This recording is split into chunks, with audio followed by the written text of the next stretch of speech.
Brand new TribLIVE radio studios, brand new Iron Sheik t-shirt from the man himself, but the same old crap with Monday Night Raw.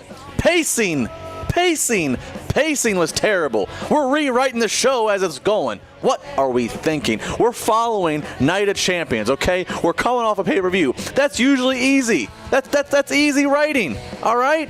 That's easy stuff. You're going up against Monday Night Football, The Voice, Blacklist, something called Gotham. You're going up against all this stuff on TV. Put your best foot forward. Don't lay down and die like a dog. And to make matters worse, you're doing it, you're giving lack of confidence to all of us when you've now lost your second biggest babyface. We lost Daniel. It's like the Madden curse, except it's the WWE curse, okay? WWE went to push Daniel Bryan. What happens? He wins at WrestleMania, gets the title, injured a month later, and he's still out as we speak. Roman Reigns looking to be the next guy. That's right, Roman Reigns, coming from the great Samoan tradition, related to The Rock, related to Yokozuna. He's got the look. Former Georgia Tech football player. He's got it all. And now he's out. Hernia. Could be out for months.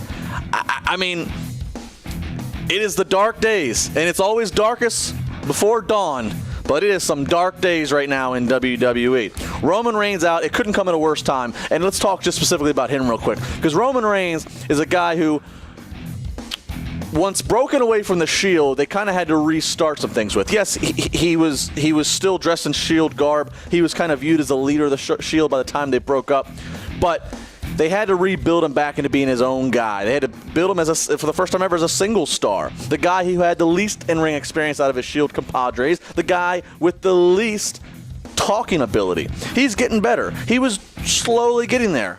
Well, I don't even know if he was getting there, but he was slowly improving. Where he was going to be come WrestleMania in San Francisco at the end of March, who knows? But now, where he's going to be come that point, who really knows? I'd assume he'd be back from his injury by then. But the thing that could make things worse, the last thing WWE needs is to try to take Roman Reigns, and if he comes back, let's say January for Royal Rumble, and they try to give him in the fast lane, fast track him to WrestleMania to go against whoever that champion is. The last thing they can afford right now is in this critical, significant time where they have this new roster coming in and taking over right now, where they have this great graduation process from NXT, their developmental minor league.